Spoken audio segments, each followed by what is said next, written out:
여러분, 성경을 읽을 때 문맥을 고려하며 읽어야 한다는 말을 우리는 참 많이 들어왔을 것입니다. 참 길고 참 많은 분량을 가지고 있는 이 하나님의 말씀, 이 성경이 오늘 이 시대를 살아가는 나에게 어떤 의미가 있는가 하는 것들을 우리가 항상 발견하기 위하여 성경을 읽을 텐데, 그 성경이 말하고자 하는 바가 무엇인가 하는 것을 조금 더 정확하게 알기 위해서는 반드시 앞뒤의 맥락들을 고려하며 그 넓은 맥락 속에서 내가 현재 읽고 있는 그 부분을 이해하기 위해 노력해야 한다 하는 것을 우리는 참 많이 들어왔을 것입니다. 오늘 우리가 함께 읽을 말씀은 고린도전서 4장의 말씀인데요.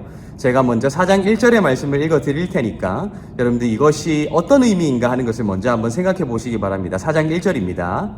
사람이 마땅히 우리를 그리스도의 일꾼이요 하나님의 비밀을 맡은 자로 여길지어다. 아멘. 고린도전서 4장 1절의 말씀은 바울이 지금 우리라고 지칭되는 사람들의 정체에 대해서 규정하고 있지요. 크게 두 가지 용어로 정리가 됩니다. 하나는 우리를 그리스도의 일꾼이요 하나님의 비밀을 맡은 자로 여길지어다 라고 되어 있어요. 첫 번째는 그리스도의 일꾼이고 두 번째는 하나님의 비밀을 맡은 자라고 규정하고 있다는 것입니다. 우리가 이 내용만을 문자적으로 살펴보게 되면 굉장히 특수한 정체성을 말하고 있는 것 아닌가, 굉장히 중요한 임무를 맡은 고귀한 존재로서 바울 자신과 또 우리라고 지칭되는 사람을 이렇게 평가하고 있는 것이 아닌가라는 생각을 하게 되죠. 실제로 우리는 이 말씀을 통하여서 하나님의 말씀을 선포하는 자들, 특별히 설교자들이죠. 또 하나님의 말씀을 해석하여 가르치는 자들이 얼마나 특수한 존재들인가 하는 내용으로 많은 설명들을 들어왔을 것입니다. 그러나 우리가 기억해야 하는 것은 이 말씀을 읽을 때 우리가 반드시 앞뒤 맥락을 살펴보며 이 말씀을 이해할 수 있어야 한다는 것입니다. 실제로 이 말씀만을 떼어놓고 보면 바울과 우리라고 불리는 그 사람은 자신들의 특수성을 나타내는 것으로 보일 수밖에 없습니다. 왜냐하면 그들에게 전한 바 그리스도에 관한 것을 전하는 일꾼일 뿐만 아니라 하나님의 비밀, 모든 사람들에게 계시되지 않은 것 같은 뉘앙스를 가지는 이 비밀을 가진 자로 자신들을 여겨달라는 그러한 말이기 때문에 그들이 다른 사람들은 알지 못하는 하나님의 비밀을 깨달은 자가 아닌가 하는 그런 뉘앙스를 풍기도록 우리가 읽을 수밖에 없기 때문입니다. 그러나 중요한 것은 이 맥락이, 이 4장 1절의 말씀이 어떤 맥락 속에 처해 있는가 하는 것을 우리가 살펴야 한다는 것이지요. 우리가 지금까지 잘 알고 있듯이 3장까지의 말씀에는 고린도 교인들이 지금 지도자를 선택하는 문제에 대해서 갈등하고 있다는 것이 드러나고 있습니다. 바울을 따를 것인가, 아볼로를 따를 것인가, 게바를 따를 것인가 하는 문제로 굉장히 다투고 있었고, 그 가운데 특별히 바울과 아볼로라는 이 두 사람을 중심적으로 많은 사람들이 추종을 하고 있었다. 그렇기 때문에 이 두 사람을 중심으로 갈등이 일어나고 있다고 해도 과언이 아닐 만큼 이 분쟁과 갈등의 양상이 굉장히 심각했다는 것이 3장까지의 말씀에 기록되어 있다는 것입니다. 그러한 분쟁의 상황을 염두에 둘 때 이 4장 1절의 말씀에서 언급되고 있는 우리라고 하는 것은 그가 바울이든 아볼로든 게바이든 더 많은 사람의 인기를 얻는 사람이든 그렇지 못한 사람이든 그들에게 그리스도 예수에 관한 이 진리를 가르친 사람들을 가리키고 있다는 것이 드러나게 됩니다. 결국 여기에서 말하고 있는 우리라고 함은 그들이 갈등의 중심에 두고 있고 갈등의 주제로 삼고 있는 그 지도자들이라는 것이지요. 그런데 바울은 여기에서 그렇게 우리라고 불리는 이 지도자들이 그리스도의 일꾼이요 하나님의 비밀을 맡은 자라고 규정하고 있다는 것입니다. 동등하다는 거예요. 바울도 또한 아볼로도 게바도 모두 동등하게 그리스도의 일꾼이다. 이 그리스도께서 부리시는 일꾼이라는 것이죠. 이것을 하라고 하면 하고 하지 말라고 하면 하지 않아야 할 철저히 그리스도에게 속한 일꾼이다라는 것입니다.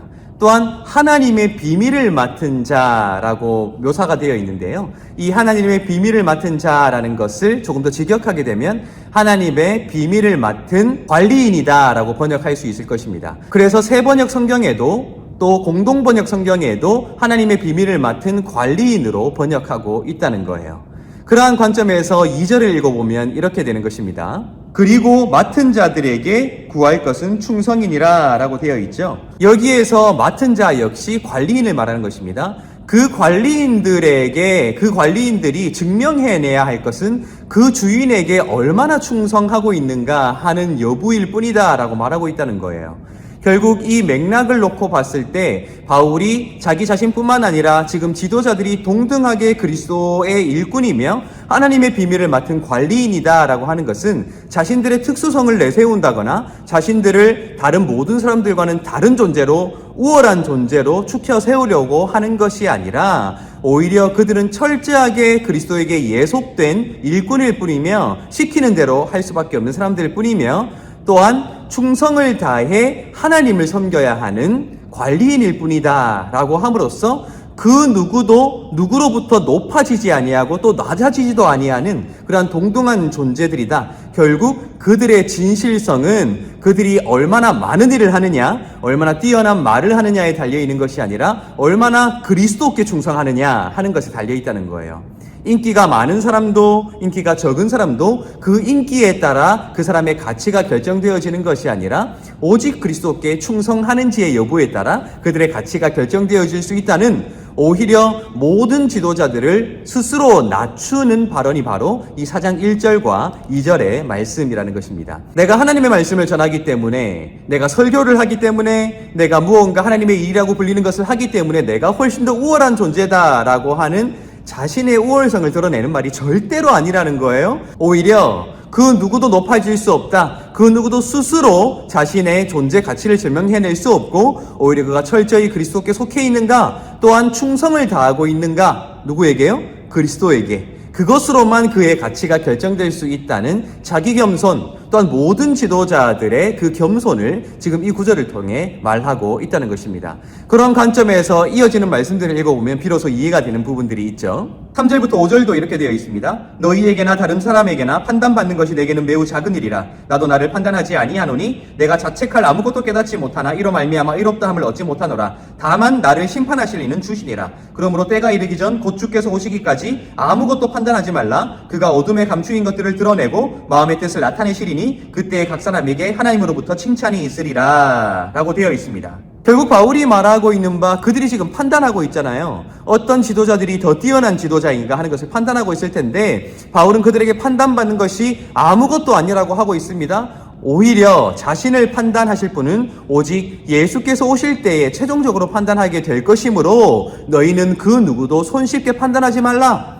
더 많은 인기를 얻는 사람이든 그렇지 못한 사람이든, 때론 유창한 말을 하는 사람이든 그렇지 못하는 사람이든 당장 그들 눈에 드러나는 대로 그들은 선택하고 싶고 판단하고 싶지만 그렇게 하지 말라는 것입니다. 그가 그리스도께 속한 일꾼이라면, 하나님의 비밀을 맡은 관리인이라면 그의 존재 가치는 결국 그가 충성되이 섬기는 바 예수께서 최종적으로 판단하실 것이기에 눈에 드러난 것으로, 귀에 들리는 것으로 판단하지 말라고 권면하고 있다는 것입니다. 여러분, 성경을 문맥에 따라 읽는 것이 이렇게 중요합니다. 자신의 특수성을 나타내는 말이 아니에요. 오히려 자기 겸손, 모든 지도자들은 그렇게 그리스도께 예속되어 있으며 하나님께 충성을 다해야만 하는 관리인일 뿐이다 라고 규정하고 있다는 것입니다. 그들이 분쟁하지 말 것을 권면하기 위해서 그렇게 그들이 어떤 마음으로 그리스도를 섬기고 있는가 하는 것을 분명히 보여주고 있다는 것입니다. 결국 이 말씀은 겸손해야 한다.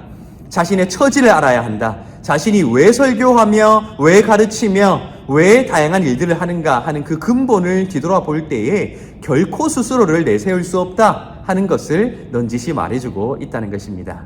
여러분, 오늘 이 말씀처럼 우리가 오직 하나님께만 충성할 수 있으면 좋겠습니다. 하나님의 관리인으로서 누군가는 설교를 하고 봉사를 하고 누군가는 찬양을 하고 다양한 형태로 하나님을 섬겨 나아갈 것입니다. 그 모든 것들이 하나님께만 충성함으로 온전히 하나님께만 판단받고 하나님께만 칭찬받을 수 있는 우리의 삶이 될 수 있으면 좋겠습니다. 그렇게 날마다 겸손한 마음으로 하나님을 섬겨 나아가시는 여러분들 되시기를 예수님의 이름으로 축복합니다.